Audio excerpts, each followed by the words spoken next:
All right, welcome back, J and J. No, that's the pharma company. Sorry, Julie and Jenny. So this is always one of my favorite parts. Influencers. Influencers can come in a minute. They can come, long, over years and years. My first influencer, I probably said this a million times when I speak. Also, was actually my grandfather. My grandparents were from Kiev. My mom, my aunt were from Kiev. Came to Canada, but he would just take me on walks in the park. And at one point, I said, "I'm Jewish." I said, "Zeta, how do you know all these people?" And he said, "I didn't know anybody." One time, I smiled at one, and they smiled back at me. And then they started talking to me, so I talked to them. And then I got introduced to another one, and we smiled at him, and on and on and on. And I was 6 or something at the time. I kind of got it, but you get it more later. And so influencers have really been important, and we all have lots, I think. So it'd be great if each of you could share a couple of, I know there's a lot, but maybe 2 or 3 people that have been influential in your lives. Yes. All right. So I immediately thought of one when I heard this question. And that's Julia Child. I love Julia Child. But you're both not cooks, if I remember correctly. No. And you know what? Neither was Julia Child until she was in her 30s. She did not know how to cook. So I think I first read her memoir, My Life in France, when I was kind of having a quarter life crisis at like 25 and just thinking like, oh my gosh, I'm an adult. I'm supposed to know what I'm doing. And I still don't know what I'm doing with my life. And I loved that Julia didn't learn to cook until she was in her 30s. She wrote and published a cookbook in her 40s, and then became a pop culture icon and a TV host, changing the way that America ate in her 50s.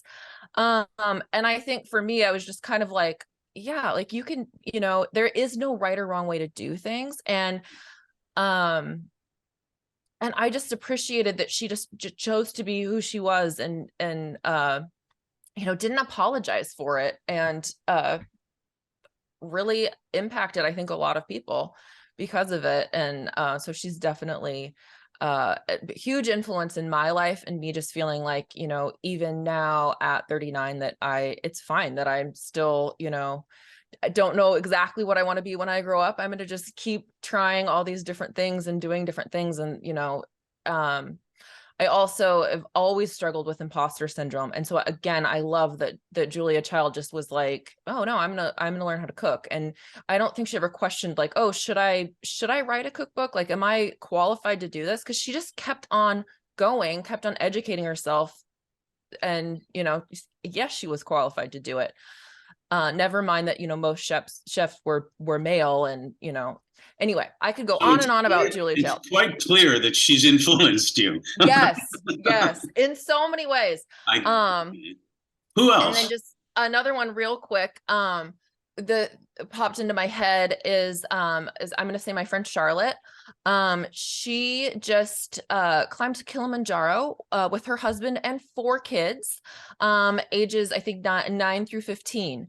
And that's just such an inspiration for me in my life that with my daughter, I want to make sure that I'm taking her places and doing things with her, and that she's just able to see as much of the world as possible, even starting when she's young. And oddly, I'm going to lump in Rihanna right now into this, like, who just performed on the Super Bowl while pregnant.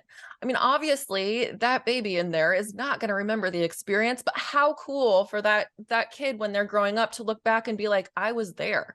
For That's all we amazing. know, for all we know, maybe that baby won't remember it, but it did impact the baby. We don't know. Yeah, you never know. So I think that's the thing, even with my young daughter, I want to be taking her places and doing things, even if she doesn't remember. I want to tell her, like, you were there. It's a way to go. I did it with my kids. What about you, Julie?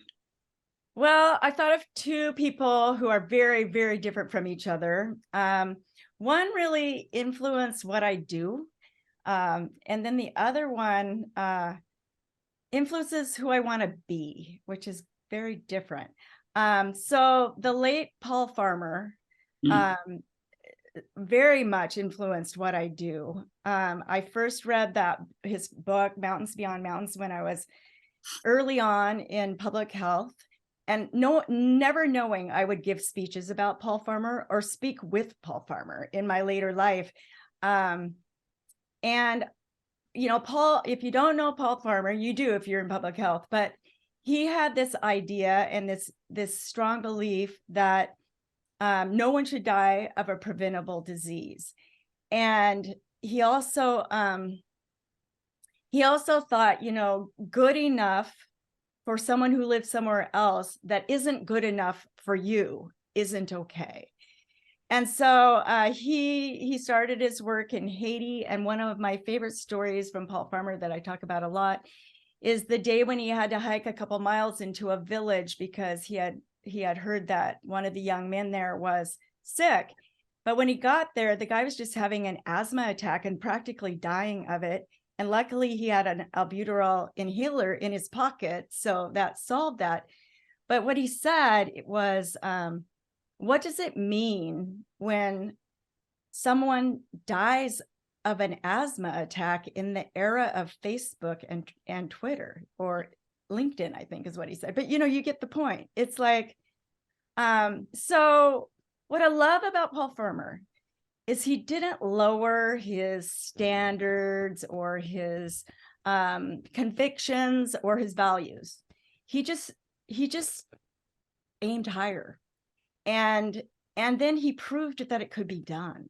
And what that did was it raised the bar for global health and public health everywhere. So, and he was just, I had the privilege of actually knowing him. He's just a spectacular human being who died a year ago, way too young.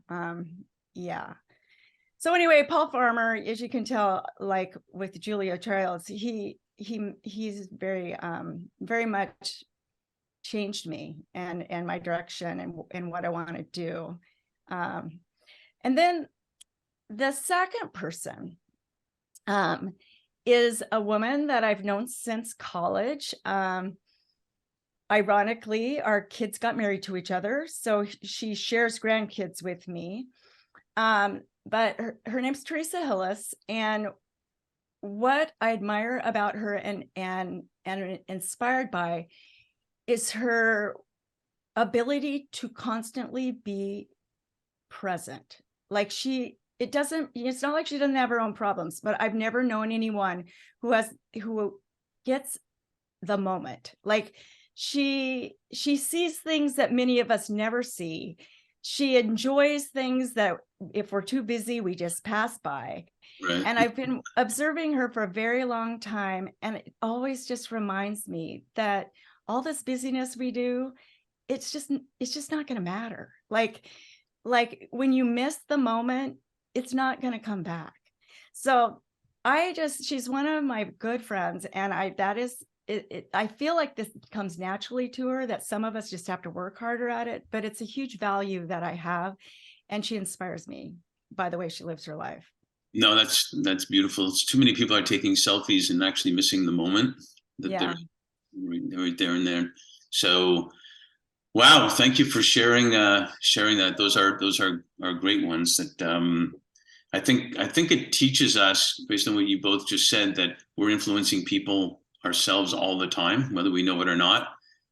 And to put a little bit of a play on the name of your book, it's our choice to be positive or negative influencers out there.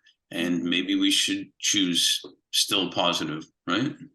Yeah, I mean, part of still positive is I'm still HIV positive. I understand, but I actually had a healthcare worker ask me once if I was still HIV positive, and I just was like, I don't think they've figured out how to make it go away yet. So that was kind of where my book titles first came from. And then and it's the play on words that, I'm still here. Might as well be positive, right? Yeah, and might as well share that, with other people in a real way, which is what you're doing. So, yeah. So again, congrats on that. And thank you for sharing about your influencers. Really appreciate it. Thanks, Mark. Thank you.